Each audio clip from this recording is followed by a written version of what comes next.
Hey, what's going on, man?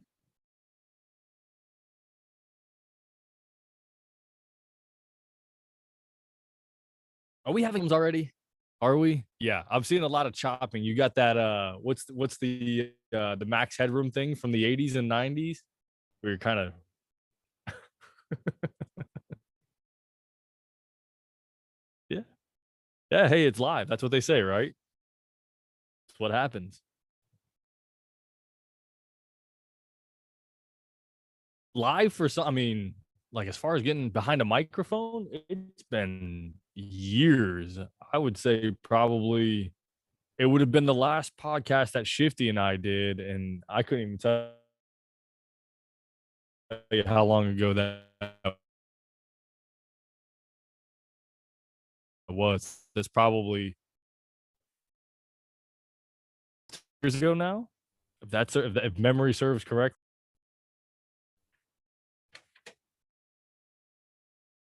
You just asked me a question. Oh, I think it's 10. I want to say 10. And what that means is that means it's been 10 years since I cracked this laptop, 10 years since I dusted off this mixer, 10 years since this microphone saw the light of any day or the oxygen. It's been a long time. I had to dust half this stuff off just to get it working.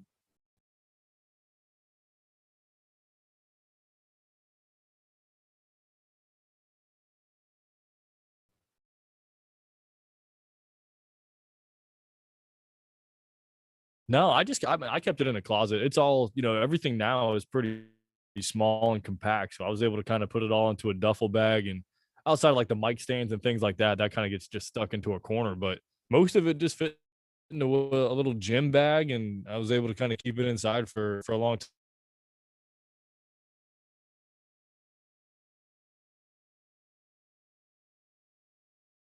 time. The neat part about that was I kept in my closet. So every time I would post, I got cars, I got 401k. I'm contemplating and shopping around health insurances right now. My world has completely changed.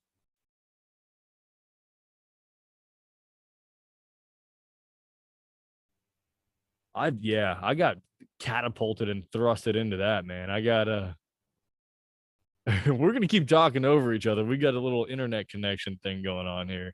I'm trying to watch the video, and every time I feel like you're done talking, yeah, no, you're good. I'm off in the back part of my property near water, and I'm nowhere near my router. So this is kind of the best setup that I can do right now because I've like you just mentioned, I've got kids now, so I can't be inside and do a show. It is a little bit loud. So this is kind of the well, I'm trying to find this sweet spot out here to where I'm close enough to the router, but far enough away that I'm not bothering anybody. So that's my struggle right now. And now I'm trying to, I'm watching you to see when I can talk and when I can't talk. So it's a little bit of a hiccup. Stop me if you've heard this one before.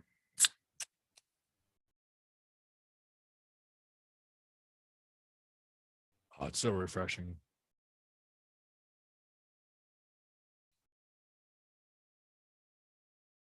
Giant ass cat five. I could do it.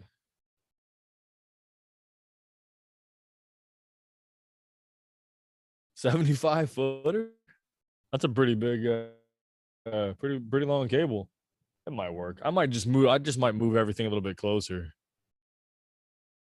Problem, yeah, there's some struggles, man. Like let me describe to you where I'm at right now. So like if you walk out the back of my house, I have like kind of a small yard, and there's like a detached shed that's like a 10 by 12 shed.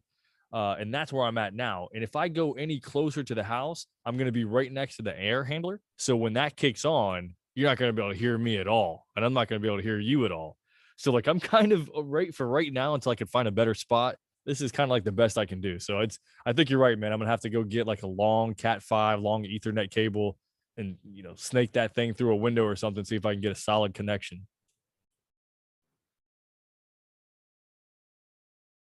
That's right. Somebody's using them.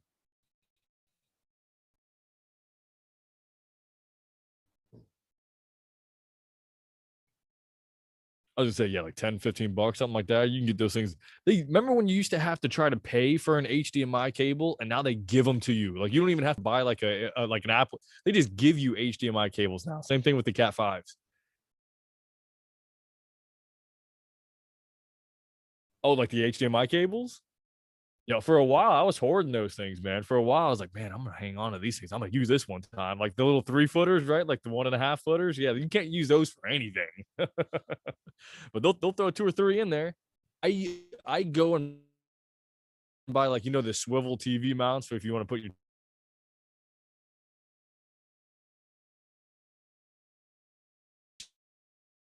TV on the wall, like they sell those now, like that come with the HDMI cable, comes with the little HDMI cable with it. I've got 14 of them at my house. I don't need it. I feel like I'm getting a little something extra.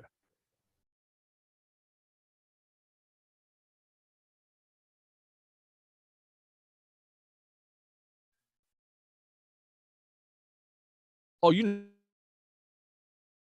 no, everybody does. Everybody's got a couple of stairs. My father-in-law has a dedicated cabinet to Cat 5, HDMI, like old coaxial cable. Like who's using coaxial cable anymore? He's got probably uh, everybody use it.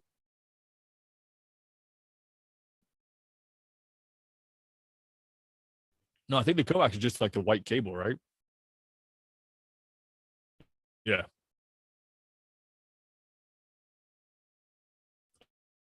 Old school, yeah, going to your cable box.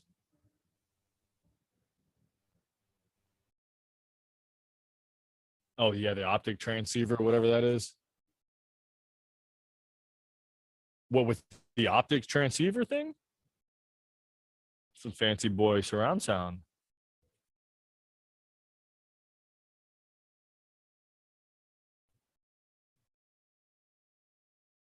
Follow the light.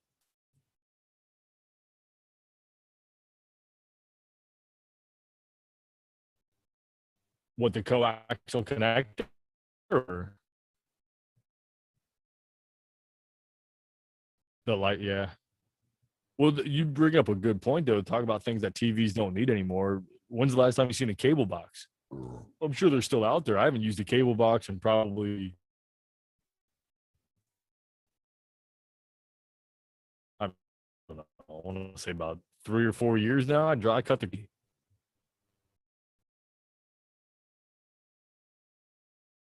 Well, it's I mean it's Spectrum. It's always sucked, but I'm probably at the furthest point away from my house that I could get.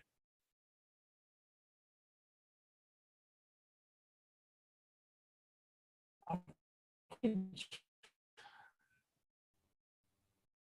you want me to try to move closer? We're only a couple minutes into this thing. What's that? You want to drop the video and see if that helps? Let's try. Let's stop the video first. See if that maybe helps out. That way, I don't have to move everything. All right, videos dropped. Now you can't see me.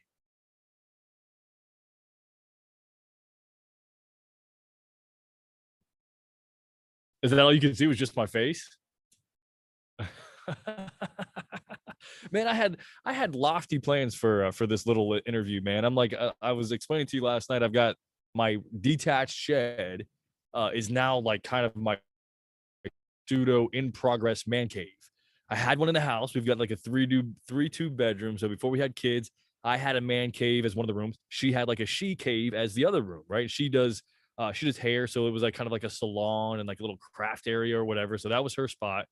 And then I had the other room, and we had the first kid. So I gave that up and moved my man cave out to like the dining room, which I had a bar out there. And it was actually a really cool setup, and I loved it. And we had the second kid, and then that moved away and out to the shed here. So I'm kind of like building a little like a man shed out here, and I've got like a TV hung up, and it's in progress to get there, man. It's just it's a process.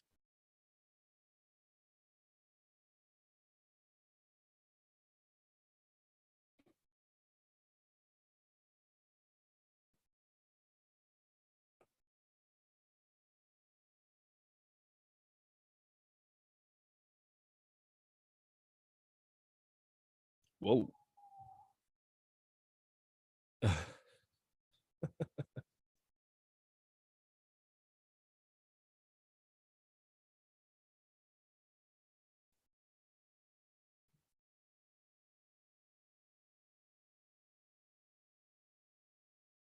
Wait, you do a show in the same room where she's sleeping? That's a heavy sleeper. I'm like the opposite of that. I'm such a light sleeper. If the wind or the air kicks on the wrong way in my room, I can wake up. Oh yeah.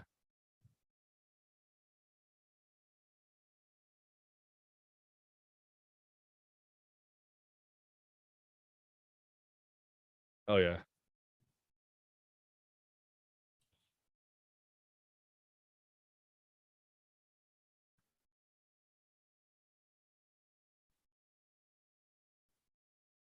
Like snaps out of sleep and she's ready to go. Well, I'm not gonna say so I don't know how you did when your newest baby was born and was kind of getting the night situations where they wouldn't sleep and they'd wake up and have to go feed them or change them or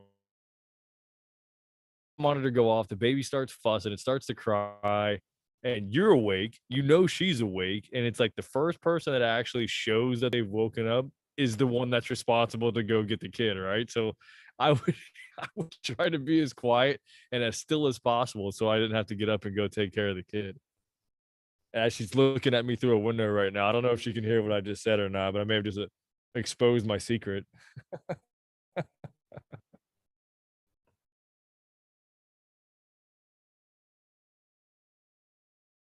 Right, or like or when she's like halfway out of bed, you're like, "Babe, you want me to get it?" "No, no, no, I got it. I'm already up." "Oh, okay, alright."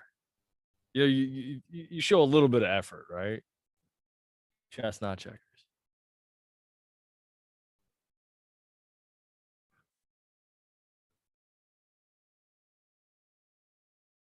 Oh, yeah, yeah. Well, that's the trade-off there, dude.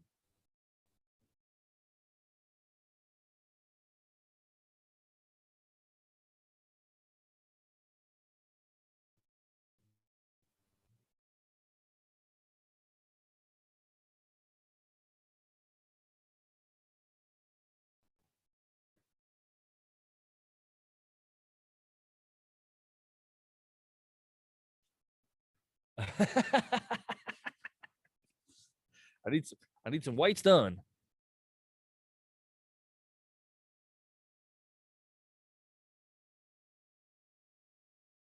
Yes, it is the same Megan, yeah. Did we I don't know, there wasn't a nickname for her or anything, but no, yeah, it's the same Megan. No, she didn't. No, that's probably one of the reasons why she's still around. She didn't she didn't earn that nickname. But yeah, no, she was around for a little while, man, and, towards the end of my run there with Shannon, she became a little bit more a part of my life and things just kinda progressed, man. It was a good little match for us. She made it through the filtering process, as I used to say, and she's still sticking around, so it's good. Yeah. You don't know what you did. Bail. Run. So how's life with you, man? So now you work a regular okay, let me stop right here because I know that you've got a show that goes on for long before I just came in to do a little segment with you. So stop me if I ask questions that people already know about and are probably bored or tired to hear about. But I don't know much about you, Mike. So you have a full time job as what's your daytime gig?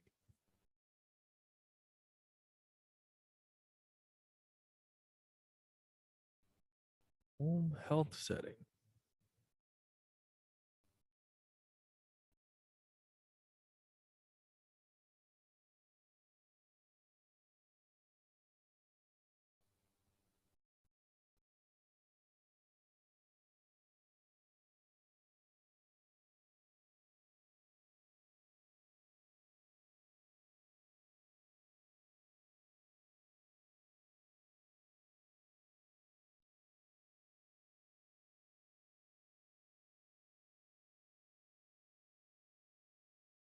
Oh man.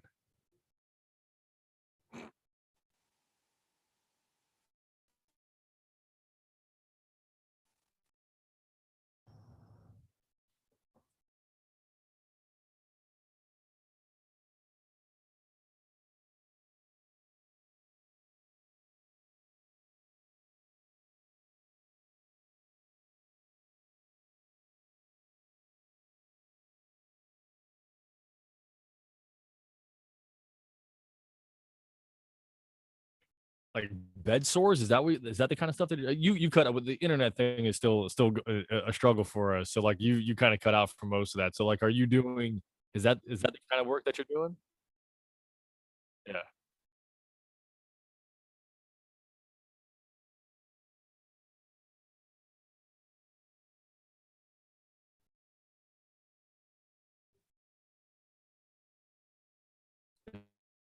Ugh. That just happens from them sitting in one space for too or one spot for too long, right?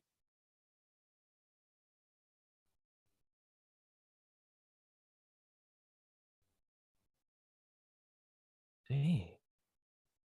Jeez. I feel like I want to get one of those. I don't know, man. Part of me, like, I hear all these struggles that, people as they get older, they go through. And like, this is obviously one like with a bed sore. And then you've got, just random like things that you think about when people get old, like they get Alzheimer's, they start having struggles with like feeding themselves, taking care of themselves. I'm still holding on to that magic pill that someday when I get to that age, some smart scientist that is way more educated than I am is going to have a magic pill. Hey, no, Alzheimer's is gone, buddy. You don't have to worry because that runs in my family. So that's like a thing for me. It's no, you don't have to worry about that, Rick. Bed sores are a thing in the past. You're done, right? Like no more like degenerative aging. Like you just live out a happy, healthy life and you look like you're 55 for the rest of your days. I'm holding on to that, man. I'm holding on to it. It's going to happen.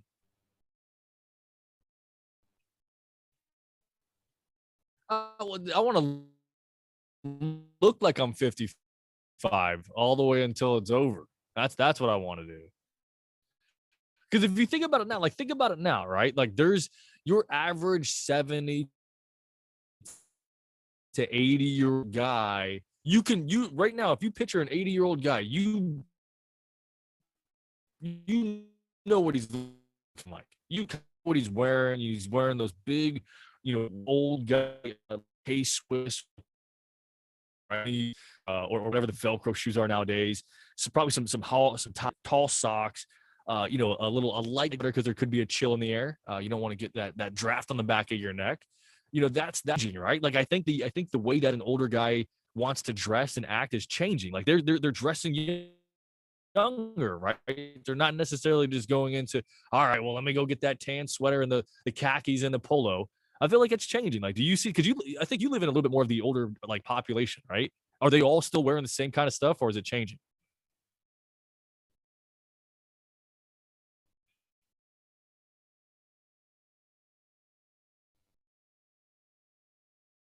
Yeah. See, like I think that's becoming more acceptable.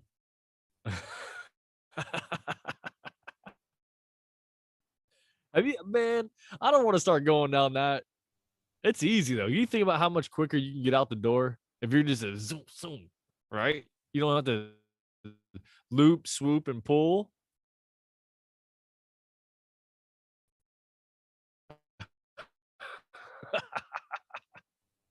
How about the slip on those, right? Like, doesn't Skechers make like a slip on shoe that's pretty cool now? Like, no Velcro, no tying at all. Are you about to show me a slip on shoe? Oh, the Crocs. That's like a healthcare worker thing, though, right? Like, a lot of healthcare workers wear those. Yeah. Yeah, that sounds like fun.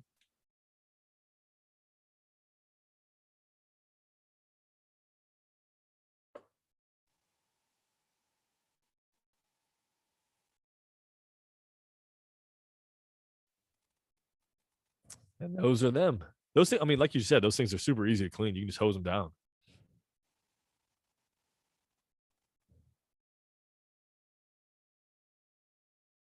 Oh, yeah.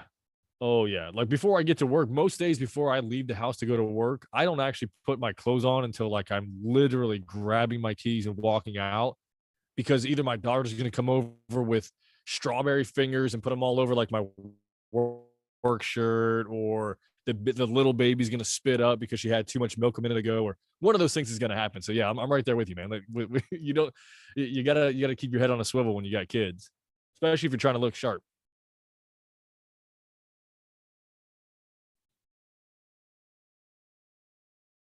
She did. Man, we're going right way into the dad topics tonight.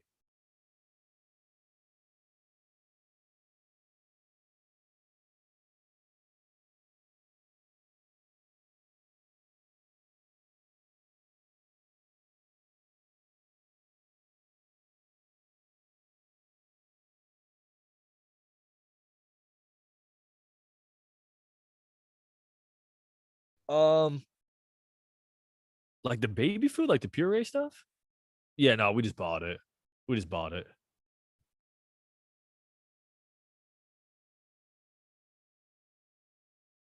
Like with a blender?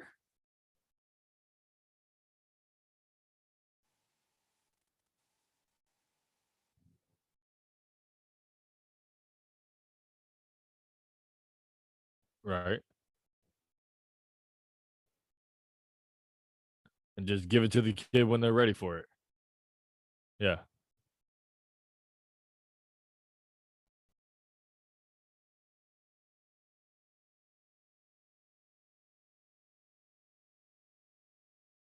And how old is he? 5 months on Thursday. I think if we only had one kid that was young like that, or at that age range, I think we probably would do something like that. But with with one being 2 years old, going on like 20, and her going a mile a minute, just from the second she wakes up, and then the other 7 month old that still requires all the attention and everything that a 7 month old does. I don't know. I don't do any of that stuff. I'll be honest with you. I go to work, I make the money, I bring it home. She takes care of the kids. If she wants to boil some carrots and turn them into slush and mush for the kids, she can do it. But I got no part of that. It's all her. Yeah,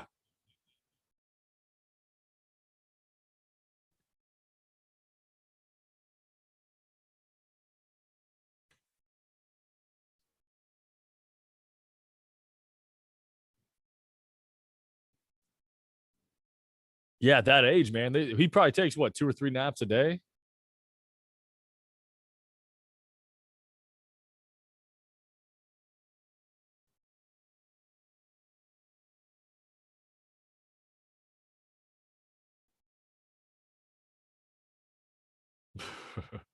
Which means he's full of poop, ready to let it go for you.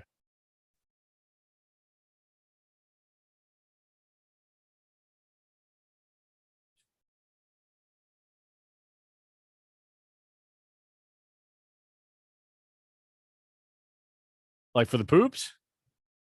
I'll do. How about the smell though? There is a significant change in the smell of a baby's fart when they go from the milk to or formula to a solid food. Oh yeah. Oh yeah.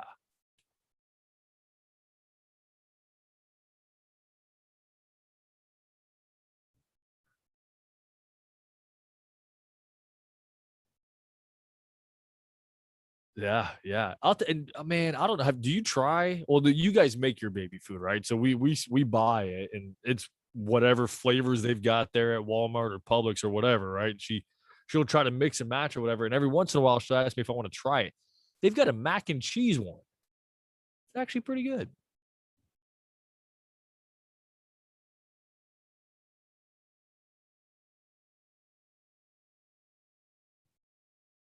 Do you like regular peas, like regular like snow peas or whatever?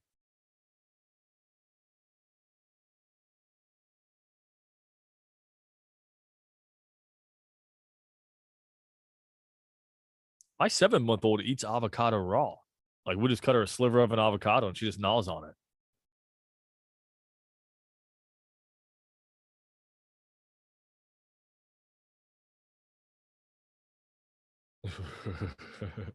You wanted that instant feedback, right?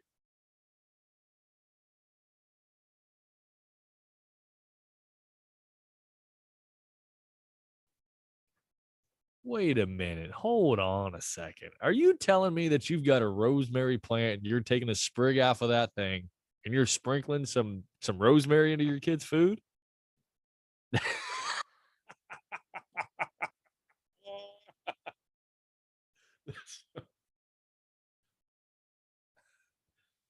Oh, you guys are committed.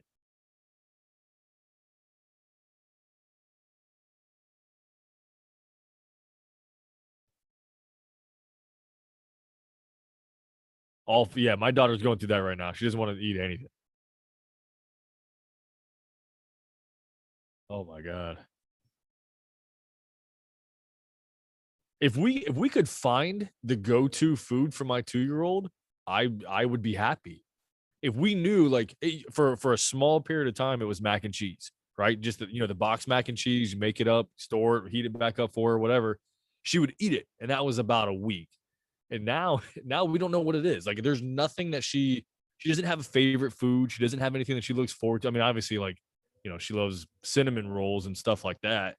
She'll eat that all day, every day. But she's getting to that age, man, where like, and this is how my mind has changed, right? Like I see her and I want to try to give her like the best base that I can as far as like nutrition and just making sure that she's not lacking anything. So I'll watch her sit down for dinner. She barely touches her food. And now I'm starting to worry, like, if is she going to start falling behind on the growth chart? Because she was a big baby. And, they're like, the doctor's like, oh, no, she's fine. She's not growing. She's not shrinking or anything. But like, I don't want her to fall behind and stuff like that. So it's just a weird, it's one of those weird struggles, man. I used to worry about what bird I was going to buy at the end of the day. Now I'm wondering if my 2-year-old's going to eat her food or not. Right.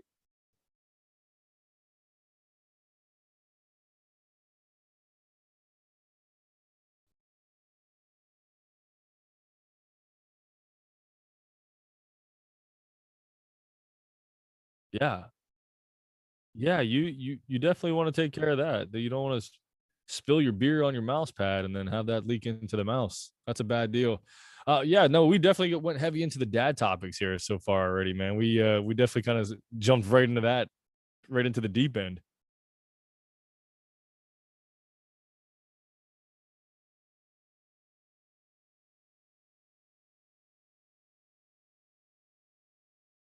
Yeah, man, I'll tell you what, man, my life has definitely changed. Obviously, I'm not doing radio full time anymore. I'm in a corporate setting, kind of, working, that 9 to 5 type of schedule. But yeah, like I like you kind of mentioned, getting to know like what my life is like now. I'm full on dad guy. Like I'm full dad guy. I bought a house. I got, 2 cars, the 401k, like like I am domesticated as can be. And I look, it's a 180 from what the life I lived when I was doing radio, but man, I love it. There's something about being a dad that really kind of hits home to me. And I like kind of being that guy that can shape a little young human being into hopefully being not a shithead later in life, right? Like that's the whole goal, is to not have your kid be a shithead. So I'm kind of enjoying that process. And I'll be honest with you, man. Like I like teaching. Like I feel like I'm a decent teacher when it comes to things that I know about. No, no, not patient at all. I do lack that. I 1,000 my wife will remind me about that every day. I do not have patience. No, I don't have patience, but I like to teach, and I think so. For me, the neat part about being a dad is kind of like showing her something, and then stepping back and watching those wheels turn, and then her slowly figure it out and starting to pick it up, and then all of a sudden one day she's doing it on her own.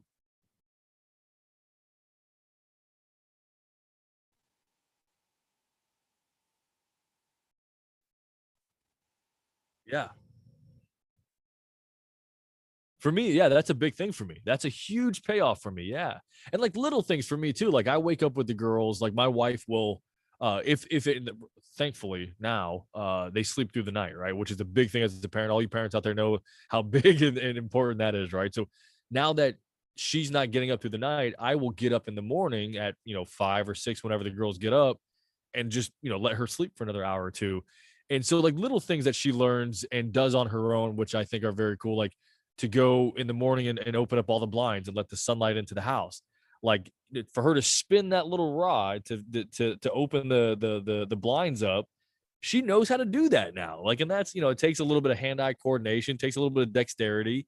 But for me to kind of see her go from hanging out on my arm and me kind of turning it in her hand, for her to now just kind of go running over there and climb up onto the couch, grab it with one hand, and she goes spinning and spinning and spinning, and then she goes, she can see the outside world, and that, little things like that for me are like the one of the bigger payoffs as far as being a dad goes.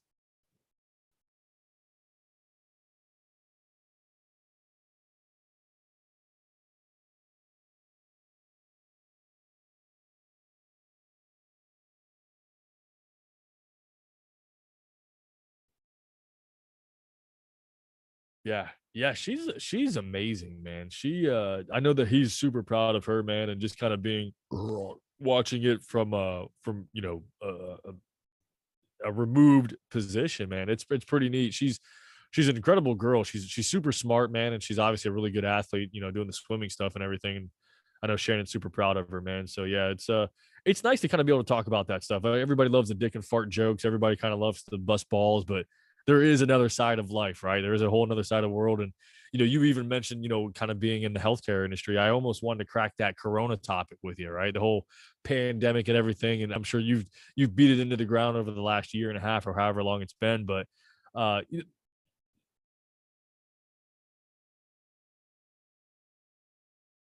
mm, mm,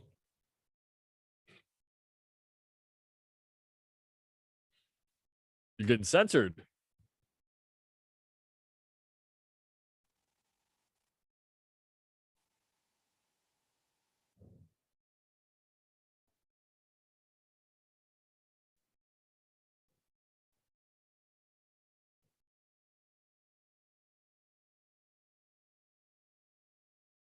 Yeah,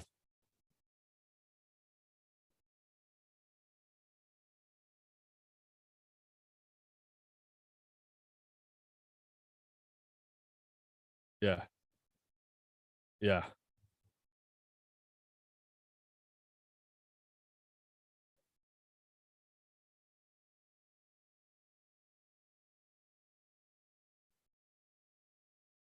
yeah. Broaden the range there. So were you like, as far as like the IO stuff? Obviously, you were a Shannon Burke guy. Did you ever do? I think we even talked a little bit about hunting the beast.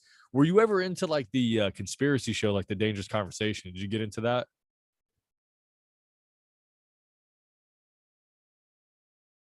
Yeah,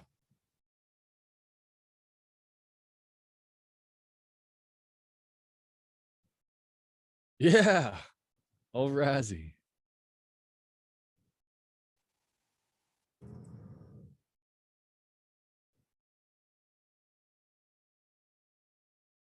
Really?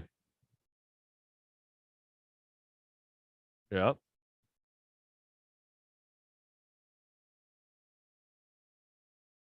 Oh yeah.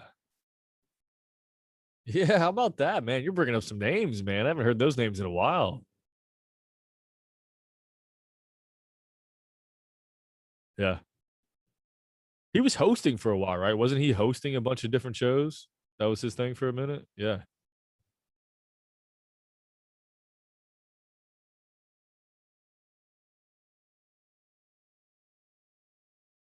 Well, I'll tell you, and the reason why I brought that up is because we're talking about the different sides of life and everything, and there's the raunchiness that was on SBS, there's the family stuff that we've kind of talked about now, but man, with all the stuff that's happened in the world, and well, especially like the last 15, 16 months, the conspiracy side of things, man.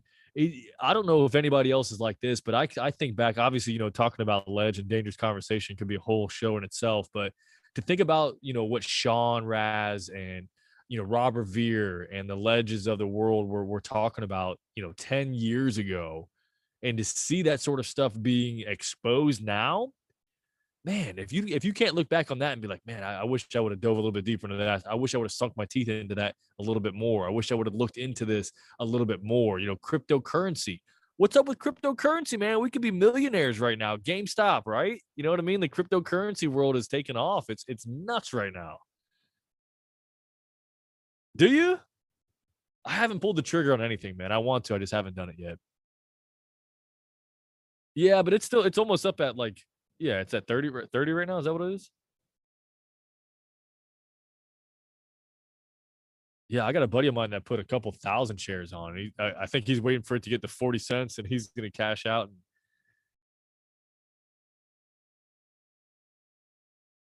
God, man, if you can play with the money like that, you can make some quick coin. Are you still in on that one? That's over, right? That roller coaster's done.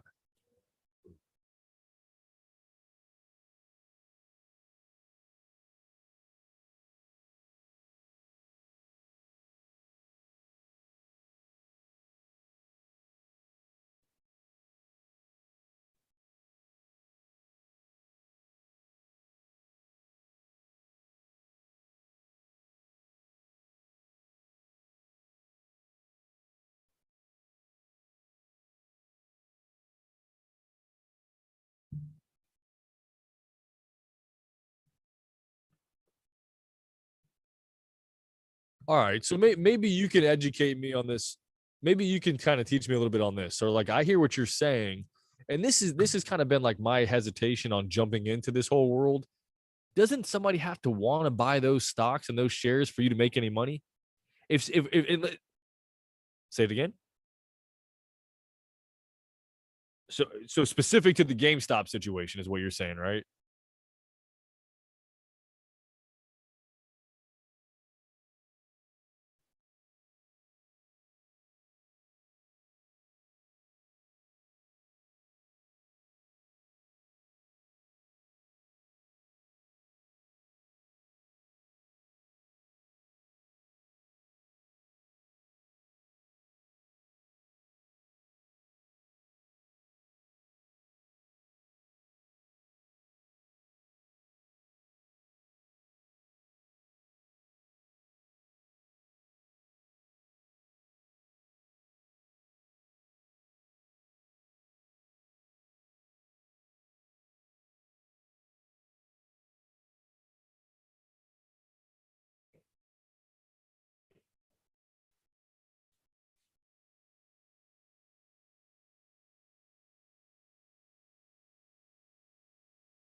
Yeah, I'm not gonna lie, I'm confused. You lost me back there. I started to follow. I think it's the borrowing part of it that I don't necessarily understand. But nonetheless, though, man, that's just another side of the world that, if we all could have a time machine, a DeLorean, right, go back and buy some Apple stock or go back and take heed or put some money into some of these stocks. I mean, we'd all be in a better spot, right? But it's kind of it's one of those fun conversations you get to go back and sort of, you know, talk about it and relive it.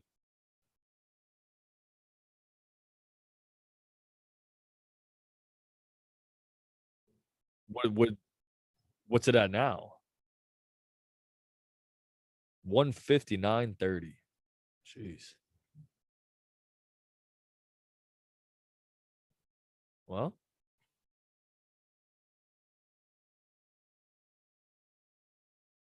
it's a risk though, man. It's a big risk though, because you're literally like, for me, like to play stocks, it's almost like going and buying a scratch off. You got to almost consider that you're throwing that money away because if you don't get anything back, you can't be really pissed off about it. It's a risk. You know what I mean?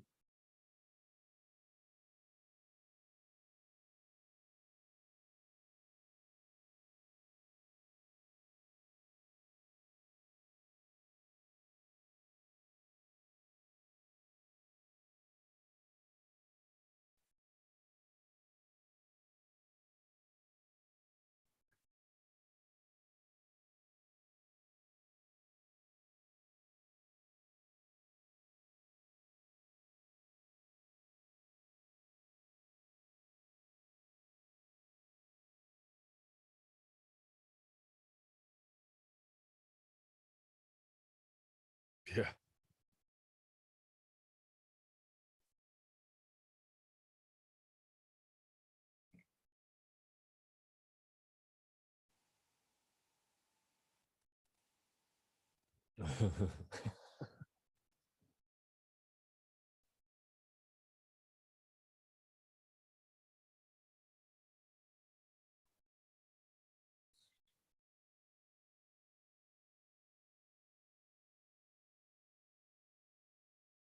Yeah, now you're kicking yourself in the ass. You could have been driving, yeah, could have been driving that Tesla or that new Porsche or whatever you wanted, right?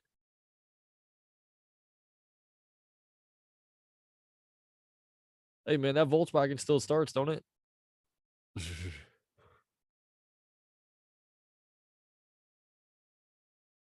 I got a truck. I got a truck now. I'll tell you what though, the funny thing is I got a bunch of shit for this. I ended up having a red car for a little while. And that was a big well, that was a big thing back in the day is there was a topic on Shannon's show about like if how would you so the gist of the conversation was that if you were the breadwinner and you were going to buy a car for your significant other, like obviously now in 2021 you can't say it's a guy and you're going to buy a car for the stay-at-home mom, right? So if you exactly the LMNOP people, right? If you if you are the breadwinner and you make most of the money and you're able to afford your significant other the lifestyle of staying at home, and you guys decide it's time to get a car. If you go and get a car and you would let her or him pick out everything about the car that they like about it, and your only caveat is that, hey, look, I just don't like red cars. If I'm going to buy this thing, get whatever you want. Just don't get a red car. I don't want to see a red car in my driveway. I don't want to have to drive the red car because you're parked behind me one day. I don't want to drive a red car. So that was my point. Like if I'm making all the money and I'm buying you a car and I'm allowing you to not have to clock in and clock out every single day and deal with all the bullshit that happens at a job, and I don't want you to get a red car, guess what? You ain't getting a red car. You're not getting a red car. And that was my whole point. And I took a lot of heat for that. And so eventually, no, I just don't like red cars. I just don't like, I'm not like a super flashy guy. To me, like a red car is a hey, look at me type of car. And I might be doing some hanky shit, man. I might have something in the glove box that could give me some time. I don't need a cop looking my way just because my car is red. I try to buy the neutral colors. The hey, like this car blends in with traffic. That's me.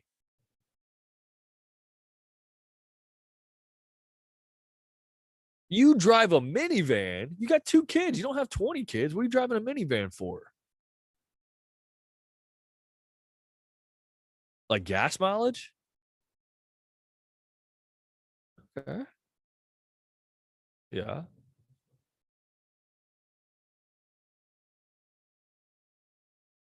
You're 6'4"? It's a big dude. It's a big dude. Yeah, that's tough. Oh yeah, especially in Biden's America, where we're about to see $4 gallon of gas soon. Eh, he kind of does. He kind of makes decisions that can affect that, or him just necessarily.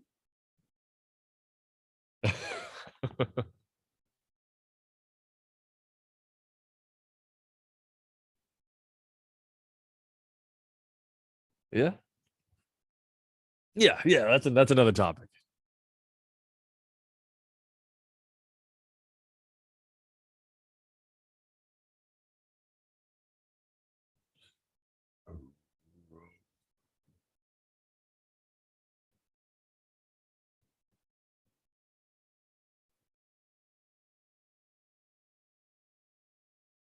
So let's kind of let's jump down that rabbit hole for a second. When you see somebody, and look, I don't want to. Okay, anytime you preface a statement, it almost kind of like cancels it. But I'm about to be an asshole, right?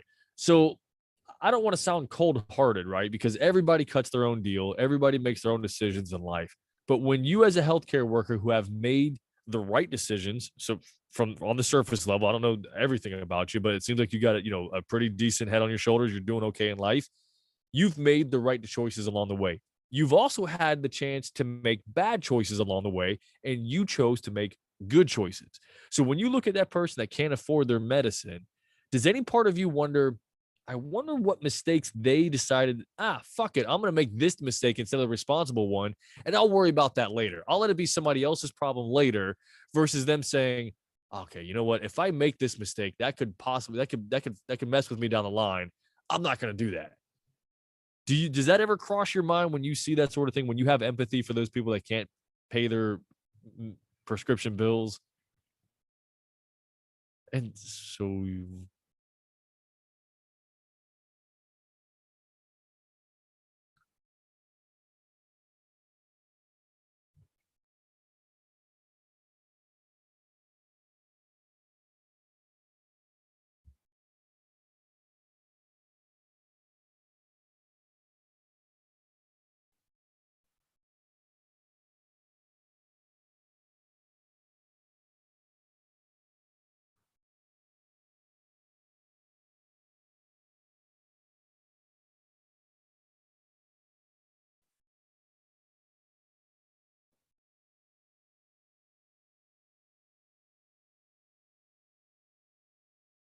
is that like a job responsibility?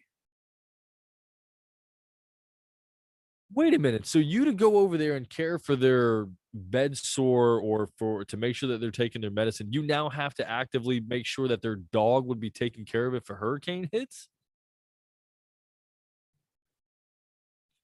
What?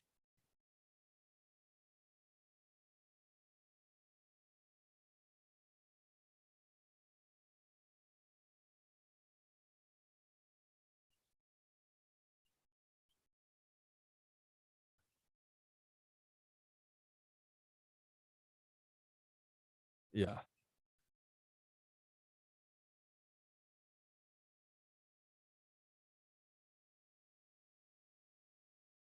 Yeah.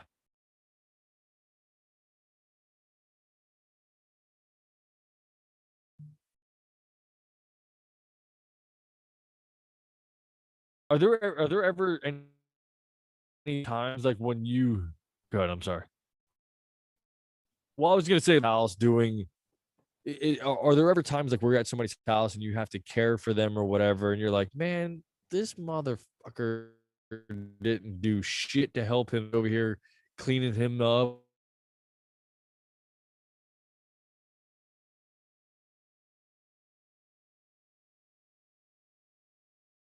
and making sure he's okay. Nope, did we lose it? You're in slow motion.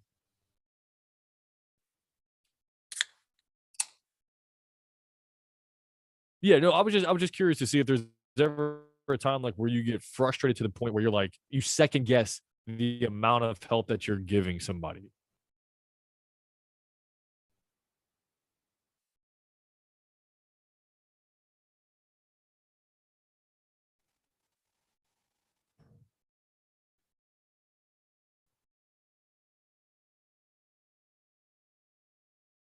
Yeah. Yeah,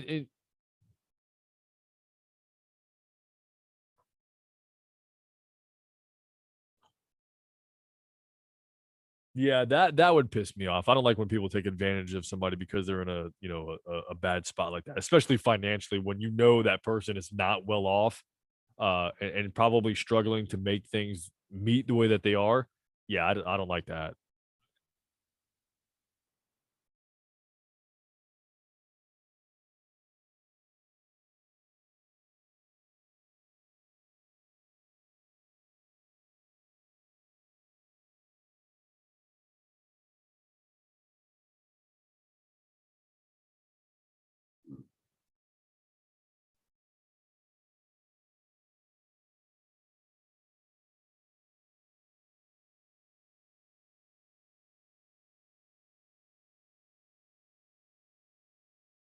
Oh, man.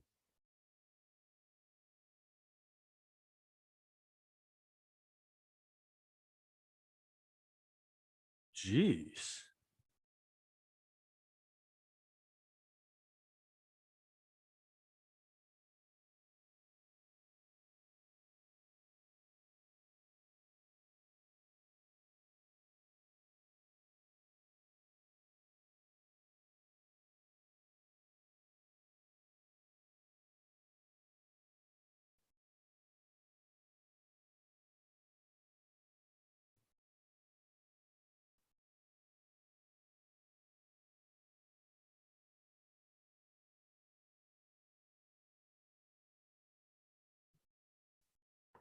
Jeez.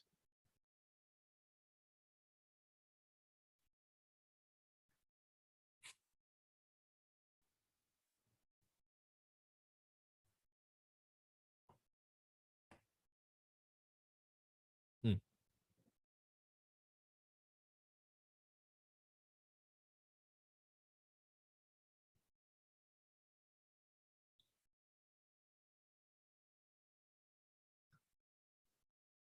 Well, I will say that I'm happy that there are people like you out there. I don't think I have that. I care. I think I care. Like I'm not like a heartless bastard. I just don't think that I care that much. If that's a thing.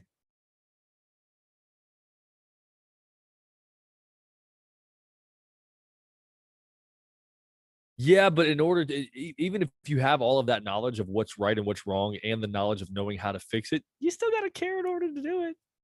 Like, you know what I mean? Like I can know a lot of the answers, but I still gotta care enough to speak up and tell somebody what the right answer is. You know what I mean?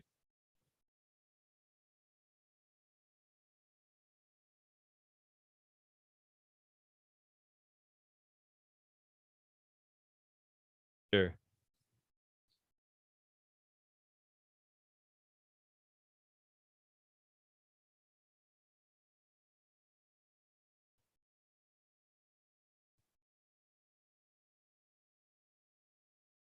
So what did you have like any well, I guess I'm sure your job changed like as far as when COVID hit and everything like that. Did you ever get close to contracting COVID or yeah? What's your stance on the whole COVID thing?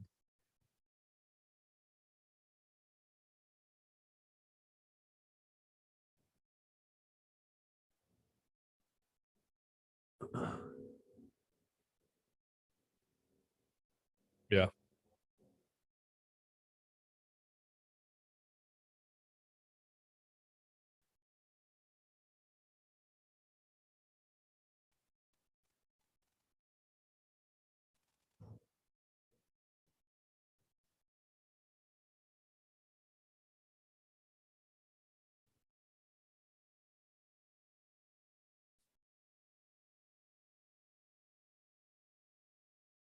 Yeah. I think by now a lot of people have been in pretty close contact with somebody that's had it, just by sheer numbers.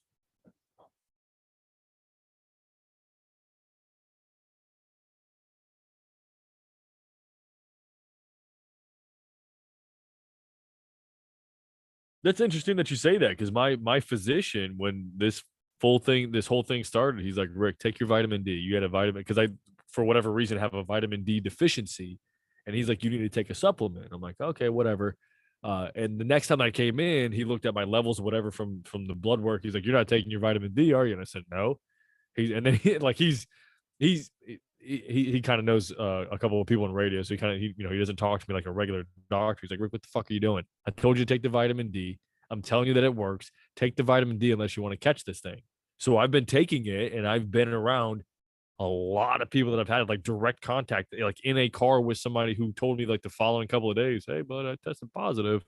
Um, and I don't know if it's because of the vitamin D that I was taking every single day, but there might be some validity to that, you know?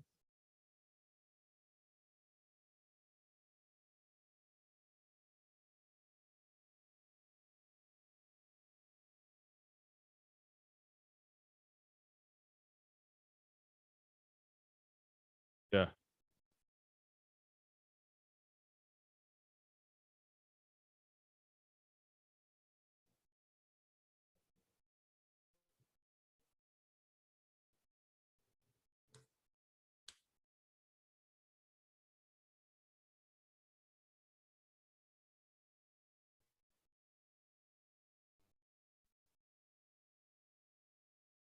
Yeah.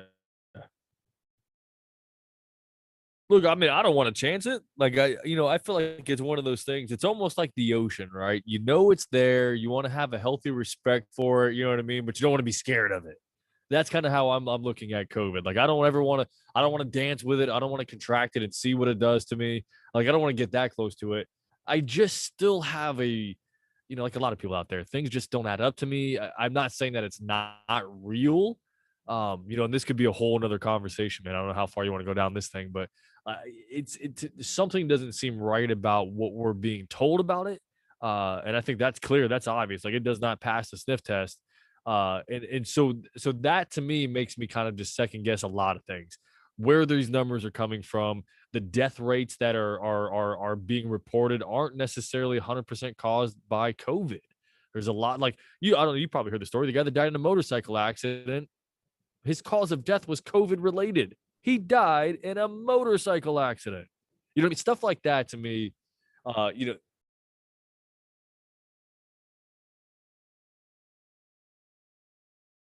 yeah, yeah. If you could do,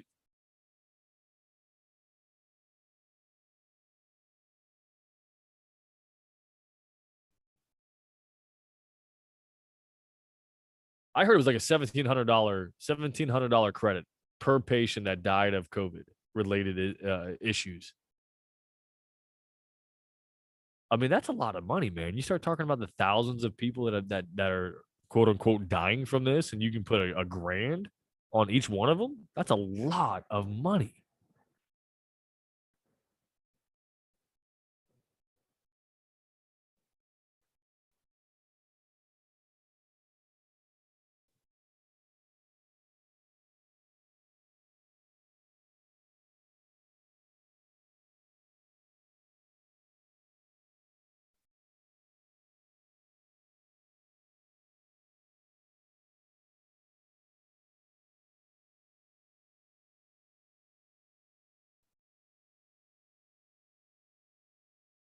Wow.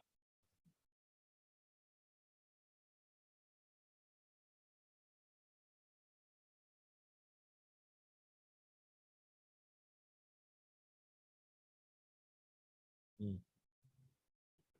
So are you going to get the vaccination? Have you already gotten it?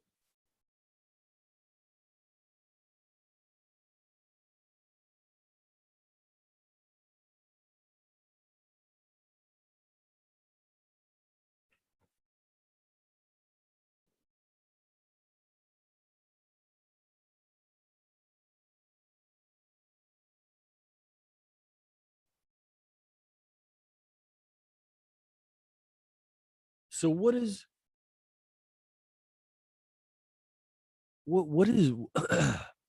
so I you're a fairly young guy, like you're in your 30s. You seem like you're in decent shape. What does a guy like you have to worry about getting a vaccination for?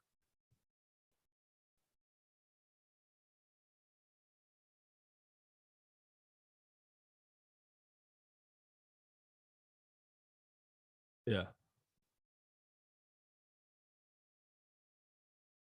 So what's the point of getting it? Here's and I'll make the full circle point on this after you answer this question. What is the point of getting it, right? Like if you get the vaccination, let's just take another disease, smallpox, polio. You take that vaccination, you're not going to get it. You're not going to get the disease. Therefore, any issues that could or any chance of contracting that polio, any chance of contracting that whatever put in insert the disease right there, like you really have a small chance of contracting it. People that are getting the corona vaccine still have a chance of catching it, are catching it, and still have to wear masks. What is the point of getting the shot if nothing is changing? You don't see any benefit of getting the shot. Why get it?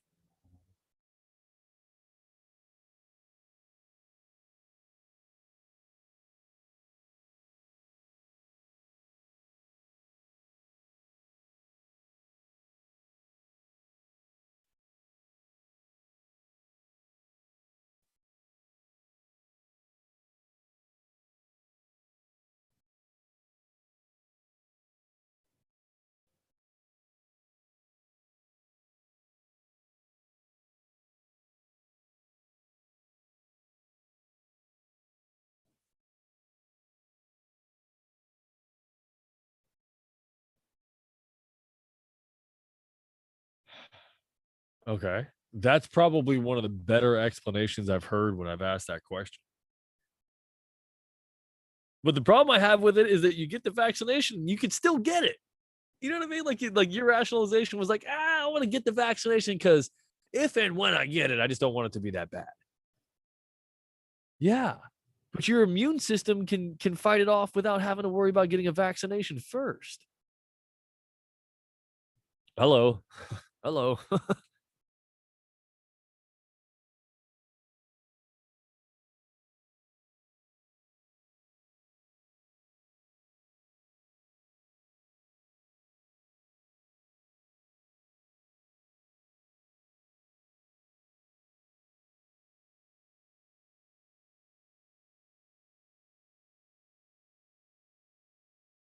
Right. Just overwhelms it.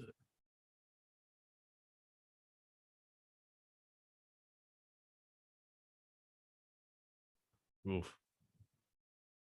No, nobody wants permanent damage, especially if you celebrate recent holidays. It can make it tough to recover.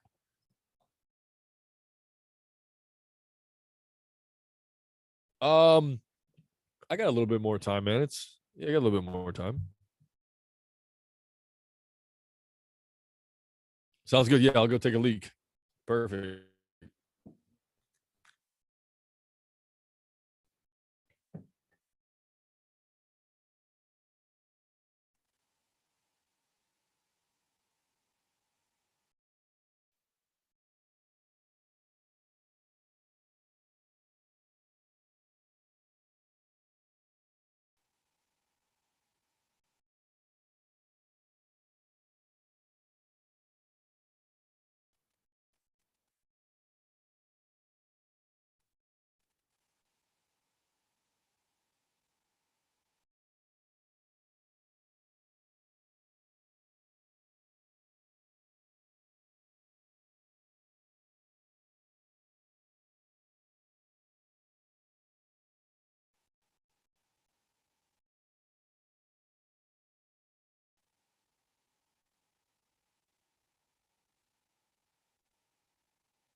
Yeah, I'm here.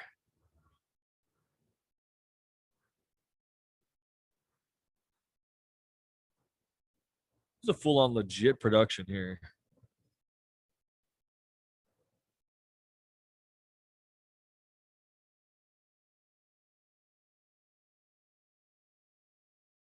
What do you mean you bought the song? Like you downloaded it?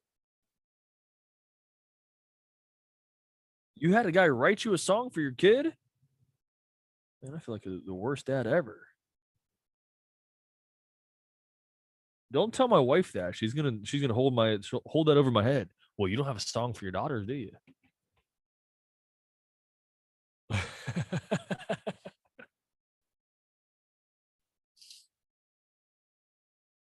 Did you do like the little like Facebook thing where you can like I don't know, give them a couple of ideas and the type of style of music you want and they make it for you? How did you get the song written for your son?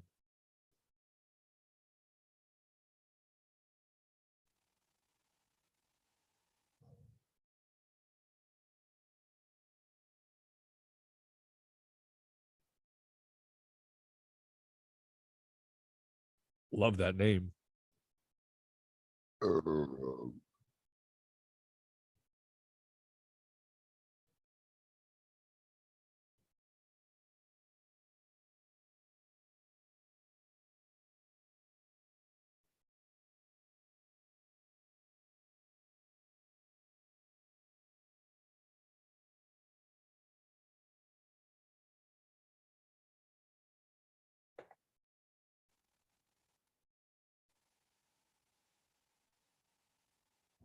There it is.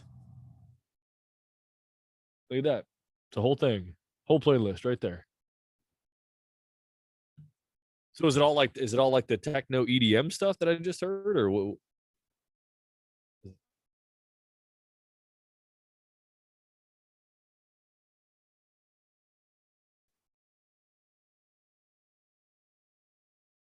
Look, I'll be honest with you. I'll be honest with you. You and I could write a country song right now. Being a writer for country music is probably one of the easiest jobs in the world. It is, and I will. You will never change my mind on this. I could literally make up a hook to a country song by looking at the shit that's on my table right in front of me right now. Two empty cans of Miller Lite and a half dead cell phone. Sitting staring at the screen, wishing I could just get home. Boom, right there, Mr. Meyer. We're that's a hook. That's a banger right there. Oh, well, leave that to somebody else.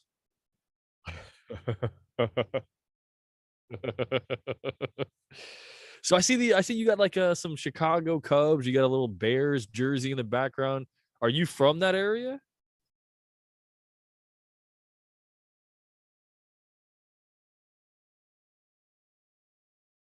You do not have the Illinois accent that you typically hear from people, which is the Uper. Oh yeah, don't you know there?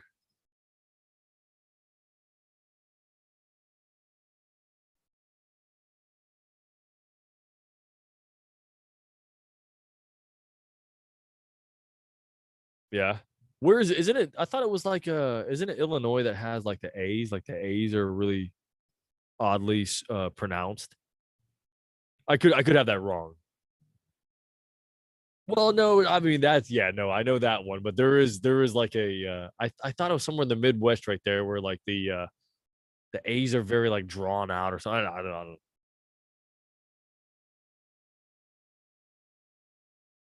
Okay, all right.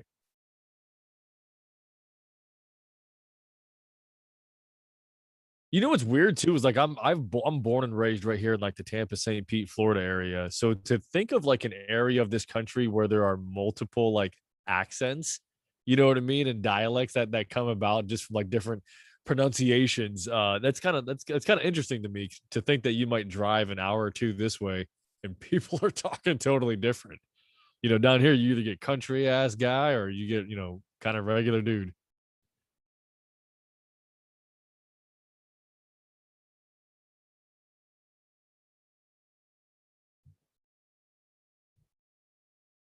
Yeah, yeah.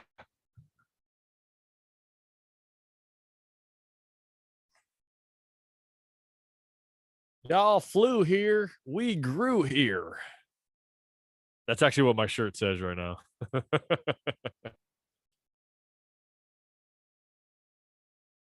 Yeah, there's not a whole lot left, man. I mean, I'm again, I'm born and raised right here in St. Pete. If there was something that took me out of this area, man, it would have to be something pretty juicy because this is one of the better. Besides the god awful heat that we're about to enter into for the rest of the year, you can't beat this area, man. Like I love to fish. Ah, okay. Now I'd be yeah.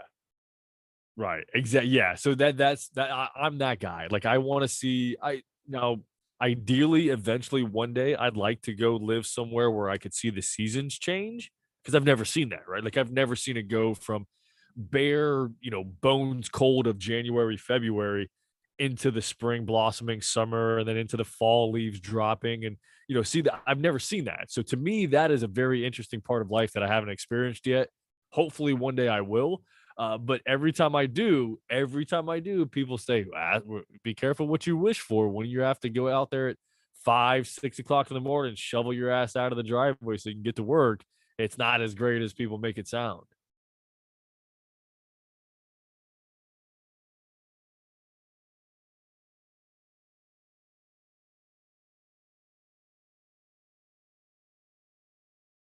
What?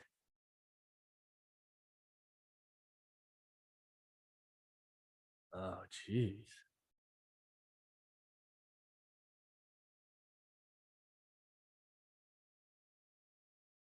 Onto your driveway. Yeah. Yeah.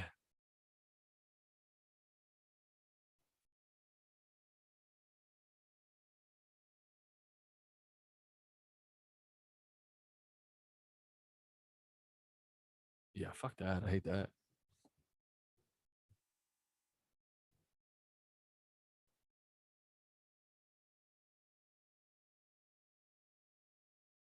Well, it's a shit ton of leaves to begin with. If you've ever had to rake your yard, it's a lot of leaves. Yeah. Well, speaking of Halloween, that is one reason why I would love to. And this past year, we were a little bit lucky here, but I have not had a cool Halloween. Every Halloween that I can remember, you basically pick your costume around how comfortable you can be in 95-degree heat. I would love to wear a bear costume. I'd love to dress up as a bear. That ain't happening in Florida, man. It's not happening down here.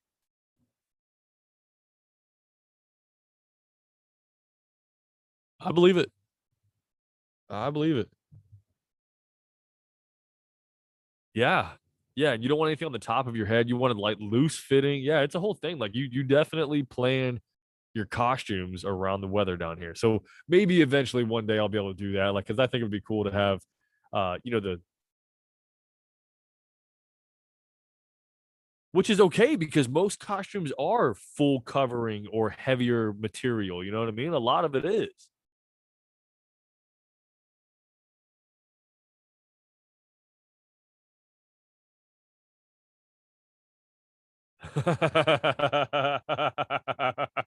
Can you?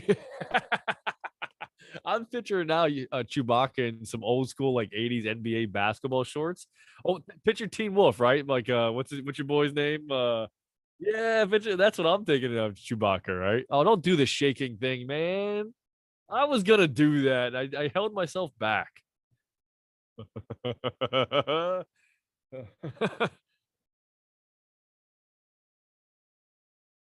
I did. I almost even said something about shaking during that joke. You get a pass. You're in healthcare. You get a pass. I can't do that. This, right. The second I say that, I start to develop ALS or whatever he's got.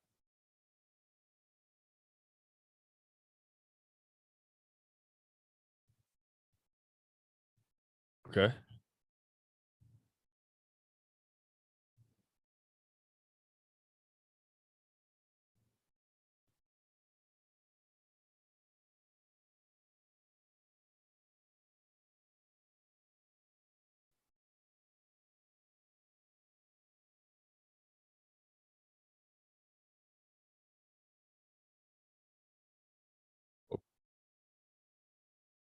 Okay. Hold on. I feel like this is a loaded question. Let me make sure I have this right. You're telling me that I all of a sudden I can be gifted the power to take away somebody's cancer, but in order to do that, I have to. My dick is the thing that can get rid of the cancer, and in order for that to happen, I have to put my dick into that person. And you've not specified whether this is a male or female at this point, have you? You have not. That is why I'm questioning it. I don't know. I don't know. Oh yeah, I'll take care of her a couple times. Nah, he's lived a good life, man. He's done his time. He's got a full life. Okay, see, look now, and see, you're still doing the shaking thing from Michael J. Fox. Now you've just combined two jokes, and I feel bad.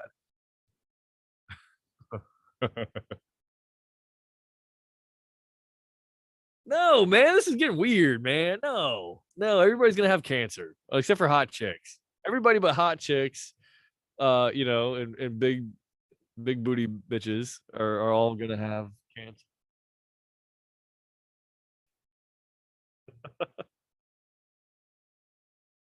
Yeah. Look, you take it with a grain of salt, right? You've lived a good life. You had a good run, bud. Just throw it to my dad. He's got cancer. Just come on. Have a heart? Have a heart, would you? Do this for me. Yeah, I thought you loved me. Why aren't you sticking it to him? Oh, that's weird. Oh yeah. Yeah, that's a tough one, man. That's a tough one. I like to think that like I'm a philanthropist or a humanitarian, but not when you put it like that. No, I'm as selfish as it gets when it comes down to that. I'm a selfish bastard now. Ah, is there any other way, Doc? Is there any other way? Yeah, look, let's rock, paper, scissors, man. At least start there. I need an out. I need some sort of out. Look, hey, I chose rock. You chose scissor. I win. Yeah. So sorry, bud. You should have picked paper. Should have picked paper. You'd have had yourself another life. As it stands, you still have cancer. So, and I'll be damned if that Hawaiian Tropic swimsuit team all of a sudden got cancer, and I'm the only guy around. So, falling grenade for that one. Yeah, at that point in time, I am a man of the people. That's right. I try to do it. I give back. It's a curse. I care too much. Yeah, that's a yeah. Those no.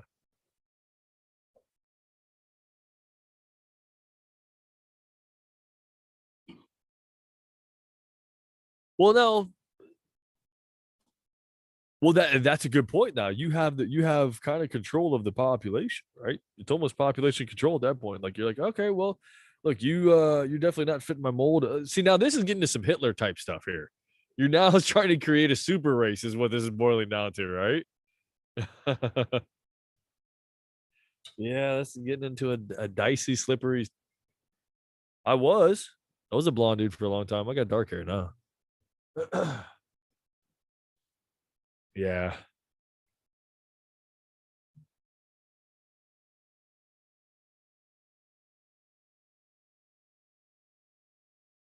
can I tell you, so my wife does hair, and I can't be any.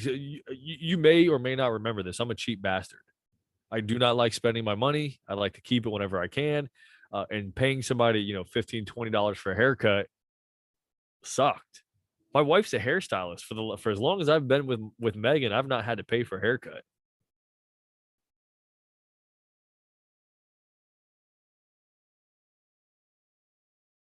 Uh Probably. Well, I used to. Well, okay. You also have to remember for the longest time, I just buzzed it all off. I was work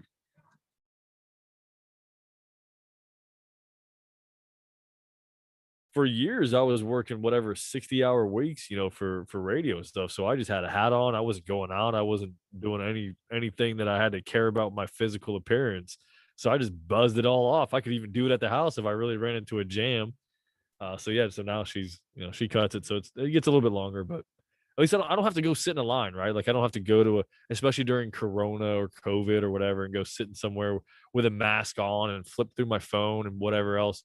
Now I can have a beer and a pour of bourbon, and not have any wait before I sit down in the chair and let her cut my hair. Love that.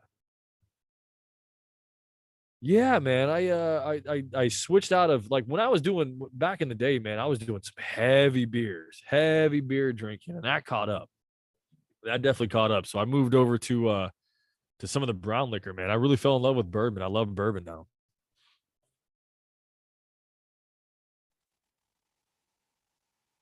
I mean, a little. I'm not gonna claim to know a whole like a master distillery or something like that, but I kind of know the difference between a rye and a bourbon and that sort of thing. Yeah.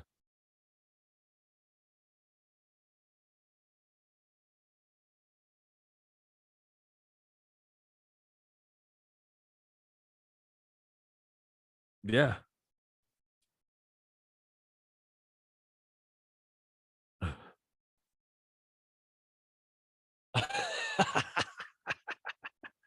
Do you realize that's like a $300 bottle? Uh-huh. Yeah, Pappy's crazy, man. And the weird thing about bourbon that I've recently learned, and there's like I work with a couple of guys that are bourbon guys. Like they actually have Facebook pages about bourbon. They do tasting of bourbons, right? So these guys kind of like let me in on, like pull the curtain back, if you will, right? So there's a lot of these distillers that have like, for instance, Pappy, right? Pappy, the same exact bourbon that goes into the bottle that says Pappy Van Winkle on it, that's aged 10 years, 5 years, or whatever. That same bourbon is also in a knockoff bottle. That might be, I think it's Basil Hayden. I think Basil Hayden is like the knockoff of Pappy. It's the same thing. It's the same thing, but you're paying for the Pappy label. You're paying another $50 a bottle for the label. Uh, Oh, I love it. I love finding that stuff, man. Because I'll take a cheap bottle of bourbon and pour it into like a nice decanter. You don't know what it is, man. I can tell you it's Pappy, and it could be Basil Hayden. You're like, dude, this guy's pouring me shots of Pappy.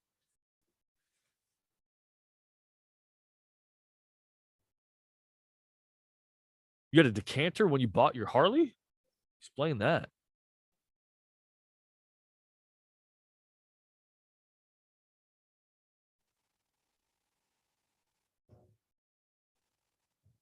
Yeah,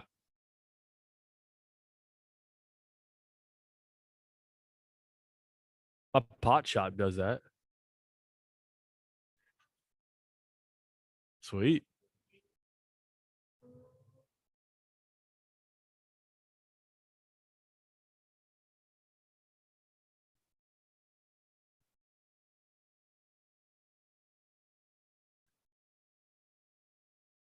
nice. Yeah, Skilo, my dude on the south side, he'll do like some giveaways every once in a while. You come by a quarter from him, he'll be like, "Hey, you want a grape blunt? You want a white apple blunt?" I mean, that's the kind of giveaways. No, I'm not. I'm not. No, man. I'm just a pipe guy.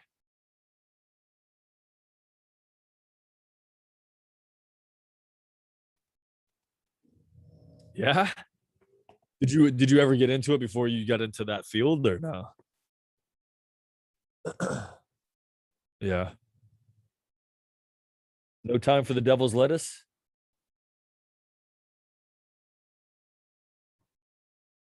Yeah, you didn't feel like you had a full.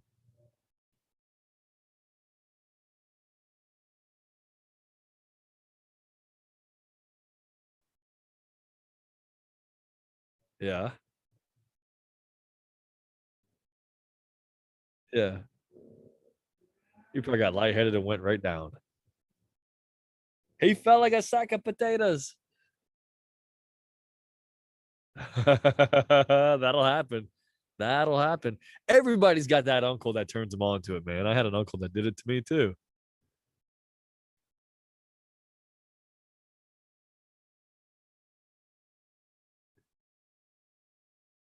Well, I think the cool part about it too is, man, it's almost the same. I don't want to say, I don't want to use the word narrative or excuse or anything like that, but it's kind of the same like thought that you've heard from you know marijuana supporters for the longest time. People that can smoke marijuana will take less pharmaceutical drugs, and some of the yeah, no, it is. It's absolutely true. And I think that's one of the more beautiful things about it, man, is that there's so much undiscovered benefits of it. You know what I mean? Obviously, there's some cool stuff to it. The recreational side of it is what it is, and you get a pretty sweet, effect from it. Um, but like it's like a pretty amazing and miraculous type of thing. It's just a freaking plant, man, and you can put fire to it, and if you just so happen to inhale the shit that comes off of that fire, it can cure some stuff. It can make you feel better. It can relieve some pain that you have. Like my mom right now, she's got blood pooling in the back of one of her eyes. She's going blind in her eye.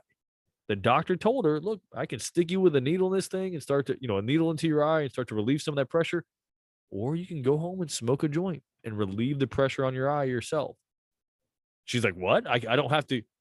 I don't." She's developing glaucoma, or she had a stroke in her eyes. So there's whatever the whole thing is the doctor basically said you can either go, have me stick a needle into your eye and hope for the best, or you can go light up a joint when you get home and let it exactly. So that's the stuff that's really cool, man. And that, obviously that's like uh, uh, the CBS story that you want to hear, right? Like the evening news story where it's a nice warm and fuzzy kind of, grandma's able to get off the pharmaceuticals because she can take a hit of a pre-rolled joint that she get from her dispensary. I just think I just think it's a very, very, very neat time to be alive and to see that sort of explode, kind of just open up and the whole world of it being, entertained. And the stigma's gone, right? Like the stigma is almost gone. Like when you think of somebody that smokes weed, and obviously you don't sound like a guy that partakes at all because you're in the field that you're in, but you probably have a preconceived notion of what you think of a pot smoker, and that may or may not have changed over the last 5 or 10 years, which I think a lot of people's perceptions have.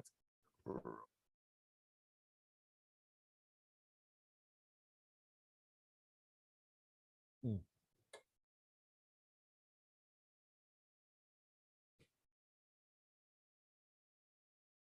Yeah, yeah,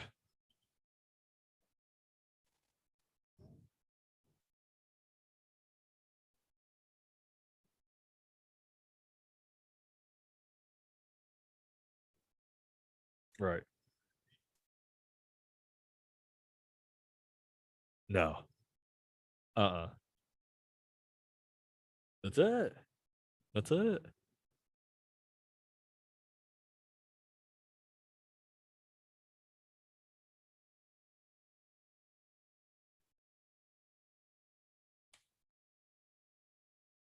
Yeah.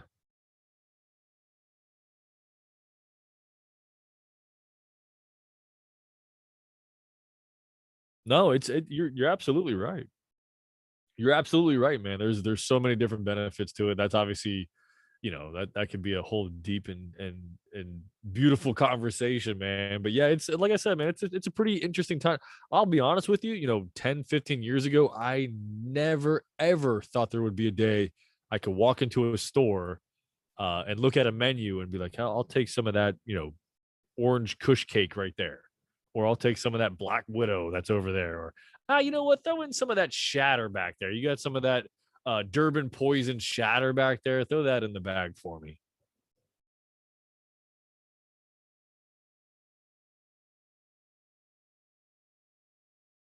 Yeah.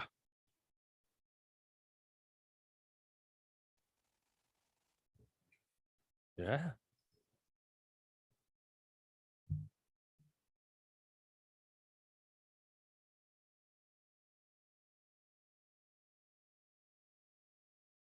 You guys have a good time?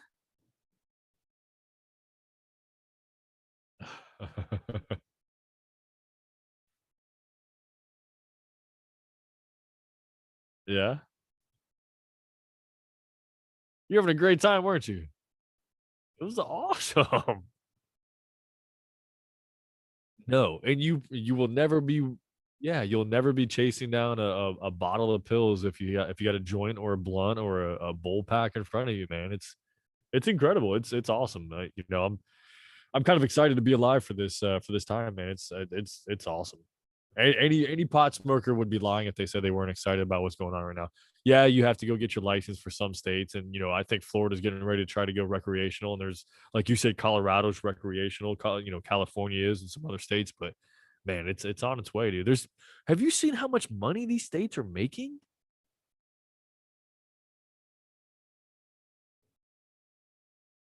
The only problem is I guess, and I'm not as up educated on this as I can, but I think the problem still is that like federal banks won't accept that money yet because it's still federally right. At the state level, they've decriminalized it. Yeah, it's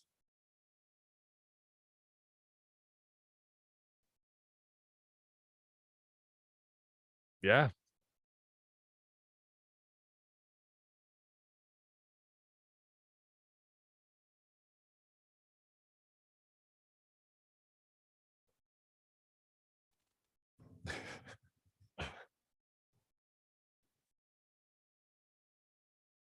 yeah.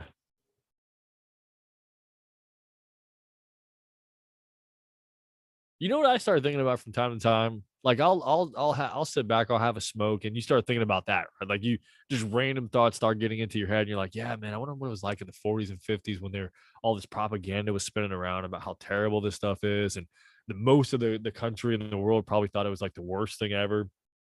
But then I start thinking like it obviously didn't start right then, right? Nobody just discovered marijuana in the 1900s.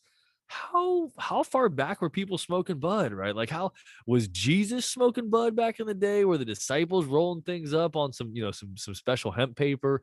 What like those are the kind of the crazy conversations I think about because marijuana is not something that's been recently discovered, right? Like it's been around for quite a long time. Oh, yeah.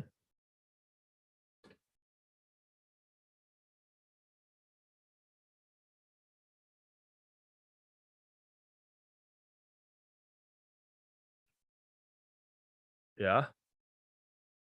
Cocaine.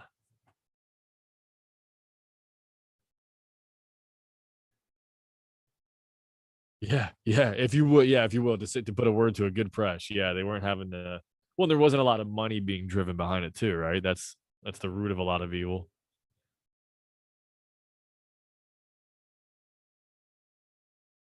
Yeah. Was it cough medicine? Yeah.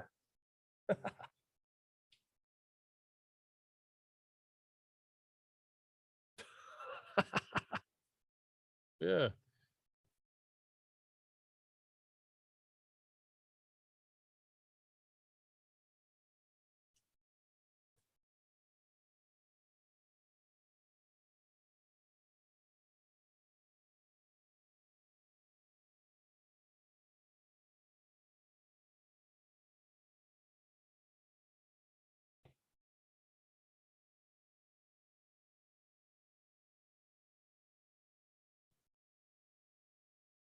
That better be the finest of fine right there, right? If you're giving that to a president,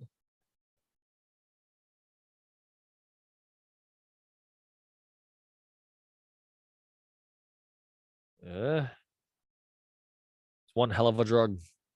Was it Rick James or cocaine's one hell of a drug.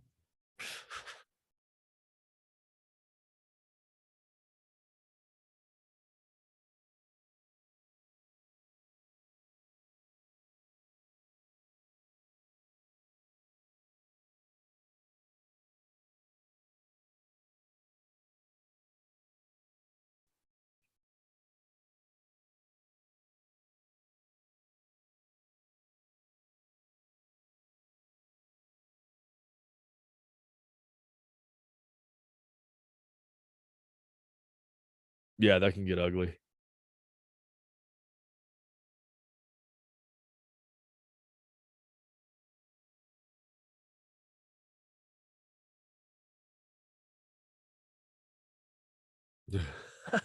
This shit's awesome.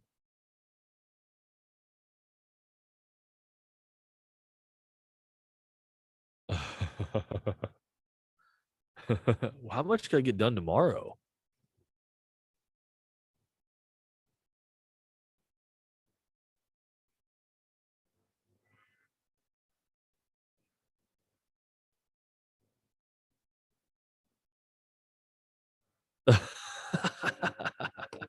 The crazy thing is like they'll take Adderall and give it to a kid. And and depending on what your chemical balance is in your head, it could have one of two effects, right? Like for you, it got you up and going and moving around and getting stuff done.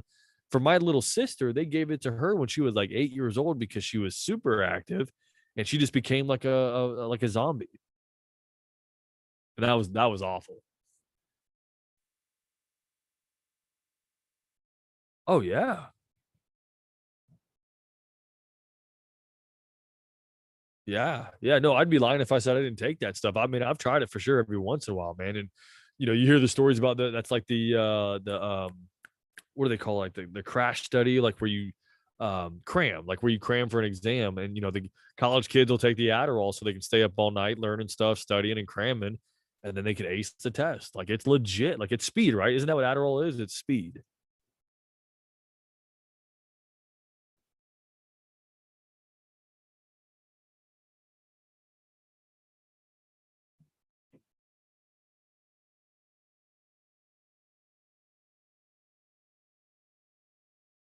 I have no idea what that means. Uh-huh. Ah. Oh, you should have just said that.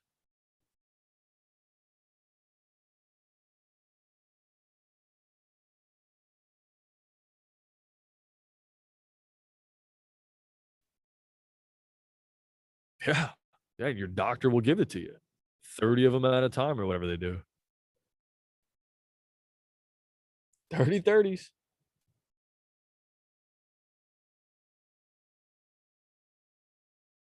Yeah.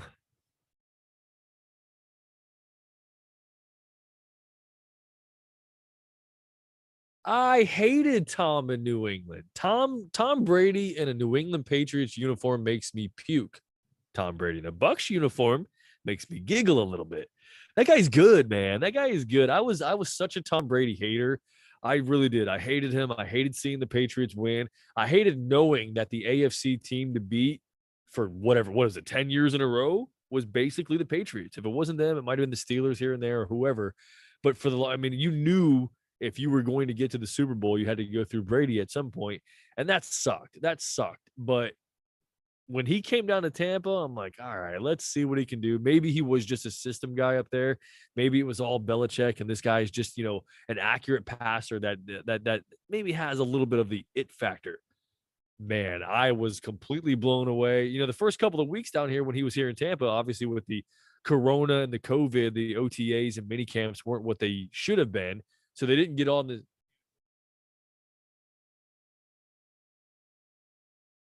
no, went to the wrong house. Went to the house next door, which is just some random dude. Which, by the way, did you see the house that Byron Leftwich was has?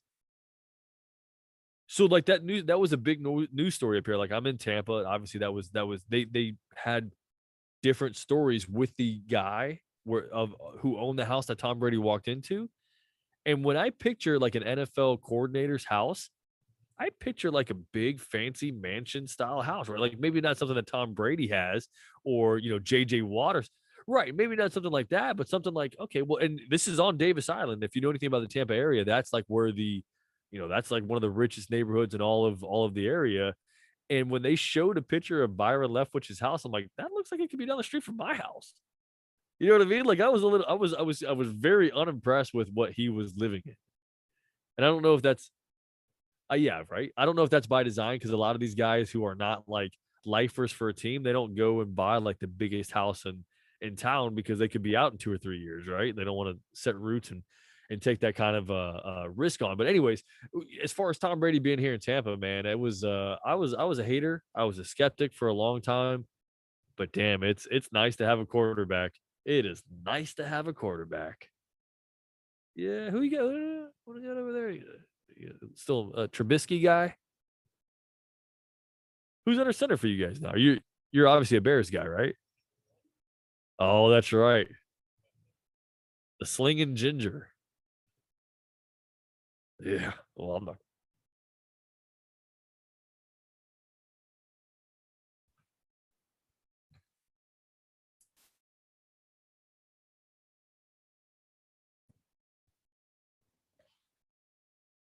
Uh-uh.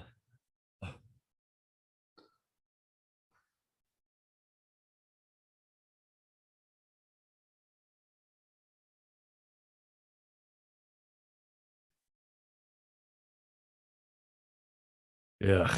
Nobody saw that coming. He only played 1 year at North Carolina, right? He wasn't that great. Like I'm a Florida State guy who's in the ACC and the Coastal Division that plays against UNC.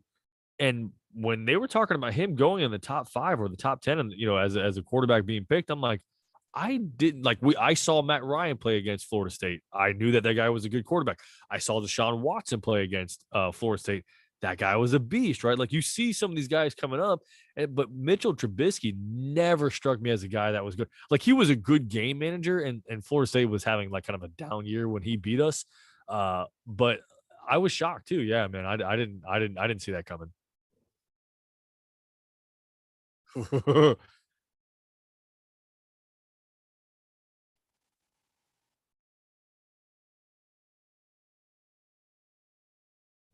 Greg Schiano, yeah. Oh yeah, big time. He went. I don't think he had the same offensive coordinator for 2 years in a row any of the time that he was here in Tampa. I think he had to keep learning a new system pretty much every time. And I mean, look, I'm a Florida State guy. I love Florida State. I love Tampa Bay. And even when Jameis won the national championship in 2013 against Auburn, I looked to the people that were sitting next to me and they almost ripped my head off. I said, Jameis is not an NFL quarterback. They go, what? He's winning the Heisman Trophy. He's beating all these guys. We're winning the national. He's not an NFL quarterback. He's going number 1 overall. He's not an NFL quarterback. He has a terrible release. He has a long windup, and the guy can't read defenses. The reason why he won so many times at Florida State is because we just had one of the most offensively stacked teams that the ACC has ever seen, and there was mismatches everywhere. And if very much so.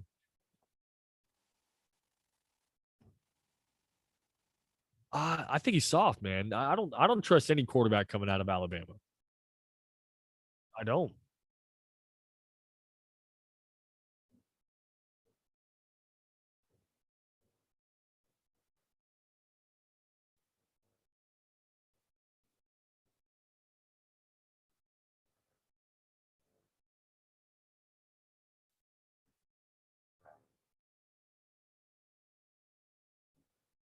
Yeah, that's the key right there. Yeah, when you've got a team full of 5-star recruits and you're going up against 3-star recruits, you should win that matchup every single time. Every time.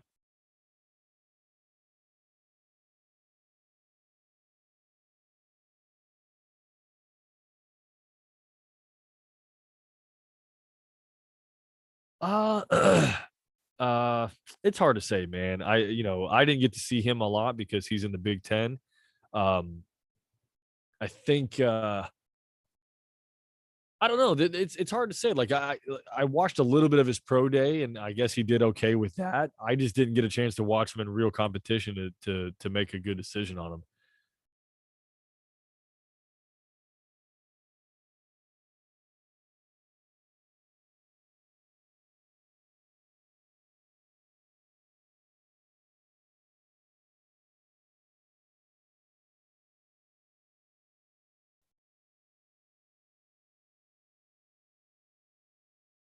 Yeah,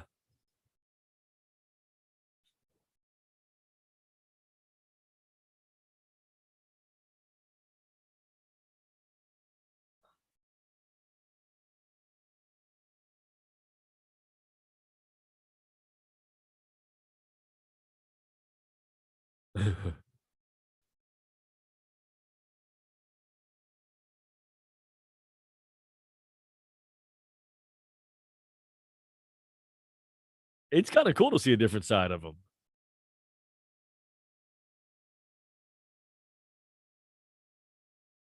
Oh yeah.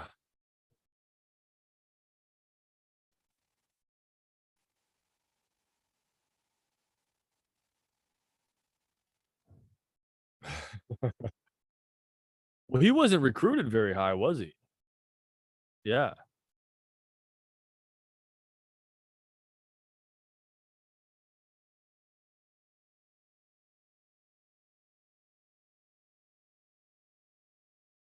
Right. Well, that's the takeaway from that is like the combine can't measure the heart. right? And if there's any guy that can speak to that to a T, it's Tom Brady. He didn't have the I think he height wise he's probably there, right? But all the other intangibles of the combine were not in his favor. The guy is the best quarterback that's ever laced up cleats.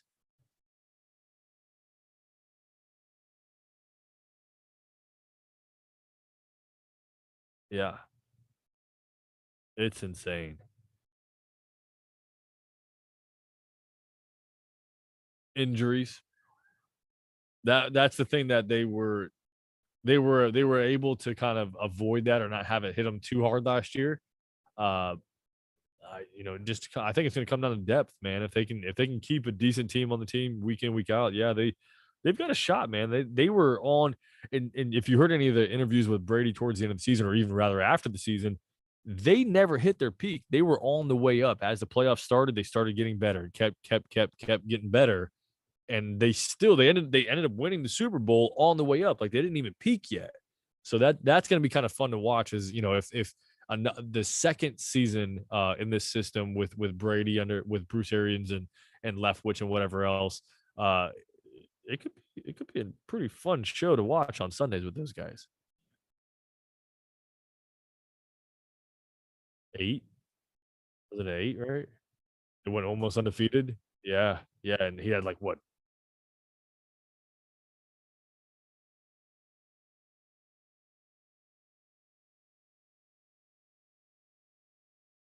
Well, you got guys restructuring their deals to stay here. You got guys that are taking less money on and less guaranteed money because they got a shot at winning the Super Bowl. I don't need them. Oh, don't need them.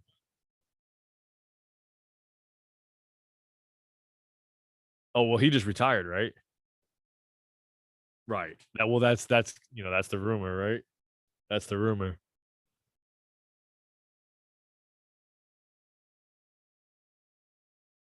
You should. You should get behind your hometown team, man.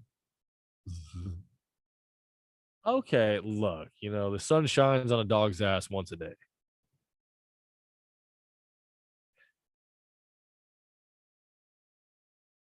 How about it, huh?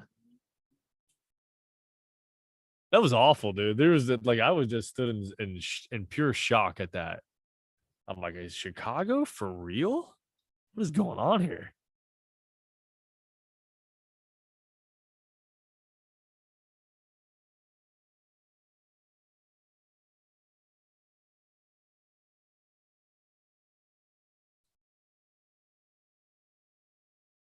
Nobody saw that coming.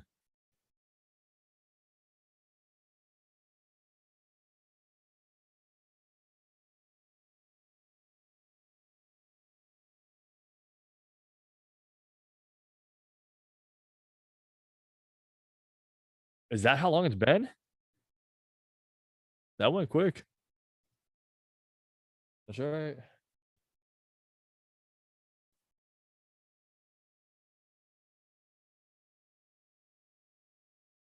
Hey, I appreciate you letting me jump on, man. This was fun. It was kind of cool to kind of get that message from you that you wanted to kind of crack the mic and put something together. And it was good timing for me. It was something that was on my mind for a long time, man. And I'm happy we did it, man. This was a good time.